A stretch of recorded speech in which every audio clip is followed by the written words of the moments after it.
Hi everyone, and welcome to my chronic illness resource video. Today we're going to be discussing the Maine Breast Cancer Navigation homepage, which is organized by the Centers for Disease Control and Prevention, otherwise known as the CDC. My name is Laura Keane. I live and work in the Albany area. I work on an inpatient progressive care unit. That's a unit that's mainly cardiac focused, but we also deal with a great amount of patients who are facing psychiatric comorbidities. Thus, here at Upstate, I am majoring in the psychiatric mental health track of the nurse practitioner program. While this video does not tie in directly to psychiatry, I am interested in this topic of breast cancer as it relates directly to my family assessment paper. The chief historian of my family that I've been evaluating, her name is Charlene. She's been diagnosed with breast cancer, stage 4, 3 separate times. She's undergone chemotherapy, radiation, and a double mastectomy. I selected this website with her in mind. As she had described when she was initially diagnosed with breast cancer, she was extremely overwhelmed. She didn't know where to turn for resources. She was especially overwhelmed regarding treatment options. And as you'll see, I believe that this website is an excellent resource for those who are feeling overwhelmed and who are looking to explore various treatment options. Charlene's breast cancer diagnosis and her treatment journey regarding breast cancer put her and her family under a great deal of stress. It was thus, and is thus, the main focal point of my family assessment paper, and the reason why I picked the family stress theory, the ABC-X model, to discuss in my paper. The overall purpose of this video is to show nurses and nurse educators how to navigate this website so that they, in turn, may show patients, especially those who are newly diagnosed with breast cancer, how to navigate this how to navigate this website. It is vital to discuss the SEER score of the CDC breast cancer website. The SEER score refers to the Source Educational Evaluation Rubric. This is used to evaluate the validity of websites, especially when referring these websites to patients as educational resources. This CDC website has an overall SEER score of 3.8, meaning it is very valid and extremely reliable in regards to patient education material. Again, this is the Breast Cancer Navigation Maine homepage, which is put out by the CDC.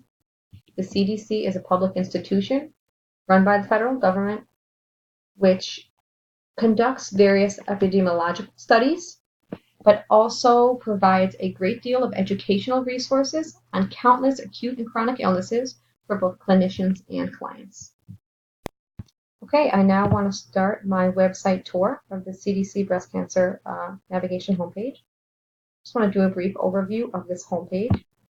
First thing that caught my eye when picking this site is I saw that information is offered in both English and Spanish. That's vital to keep in mind when teaching Spanish-speaking patients, especially within considering cultural context. Okay, now we're going to come down. We see that there are 3 separate boxes here, one for basic information. This is the most important box, I believe, especially for those who have just been diagnosed with breast cancer. We're going to come back and focus upon this. This shows statistics that have been shown in epidemiologic studies. This is not so much for patients who have just been diagnosed, but more for clinicians. Here we can learn a little bit more about the early detection program put forth by the CDC, which discusses the importance of low-cost mammograms. Down here, there's a few more resources. I think this is especially important for visual learners. This is a short video that shows a woman discussing her experience with chemotherapy as a patient who was diagnosed with triple-negative breast cancer.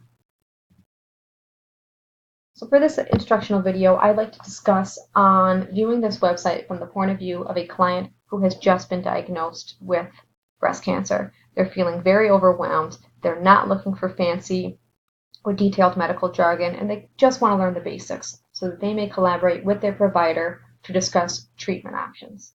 So I'm going to focus on this treatment tab. We're going to come down here to this basic information with the treatment tab.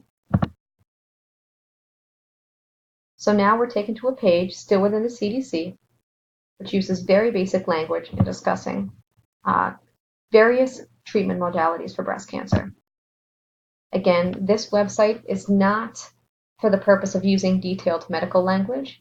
This is used to educate the general population on the basics of treatment modalities. It's therefore a great starting point for those who are facing a new cancer diagnosis. So we're going to scroll to the bottom of this treatment page. Here are some excellent resources for those who are interested in participating in clinical trials. It's vital, though, that you speak to clients about discussing clinical trials with the provider, such as the nurse practitioner, before undergoing them. Charlene was especially interested in complementing her chemo and radiation with homeopathic remedies. Thus, there's an excellent resource here that talks about this. This is important as nurses, we are interested in providing holistic and well-rounded care. Okay, now I'm going to go back to that treatment tab.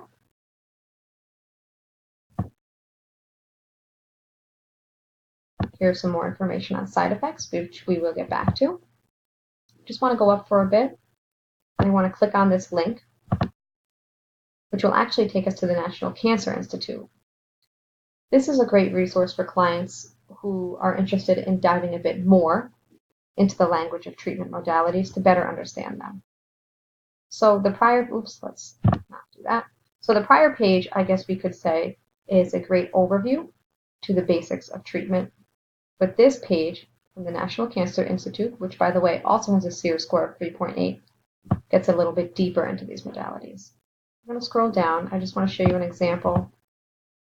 This section describes surgery more in detail, describes various forms of lumpectomies, breast-conserving surgeries, and mammograms. It shows some fairly detailed diagrams. This is great to utilize for clients who are visual learners. Describes how surgeons may try to preserve the lymph nodes, but also describes how sometimes that may not be possible. So I just wanted to illustrate that link to exhibit how the CDC has links to websites offering more detail, if that's what the client prefers. That's what their literacy level also allows. So now we're back on this treatment page from the CDC. We're going to come down now to the side effects. This is particularly important to explore. As Charlene had told me that when she was first diagnosed and was told that she would be undergoing chemo and radiation, she was absolutely terrified of the side effects. This shows a great overview of various side effects, such as neutropenia, lymphedema, which Charlene still suffers from and wears a lymphedema sleeve, hair loss, nausea, vomiting, memory issues that may be related to chemotherapy, and also cancer pain. I think that this is a great resource, once again, for visual learners. Cancer pain is something that can really terrify patients. And this video, also from the National Cancer Institute, goes into discussing supports for those who are experiencing cancer pain. And also shows patients that it's okay to discuss this with your healthcare team and that you should discuss this with both your nurse and provider. I won't play that, but you can certainly view that. So we're going to scroll back up. So I wanted to show also how it's important to discuss these signs of an infection when talking about breast cancer and those who are undergoing chemo and radiation. We may think that it's fairly basic that they should expect and know the signs of an infection, but patients, especially those who are under immense stress, may not realize these, so you can show them that they can click on this link, which discusses and lists in a succinct and straightforward manner the signs and symptoms of infection. I think that is excellent for any patient that's undergoing chemo or radiation. So now we'll go back again. Here's yet another link.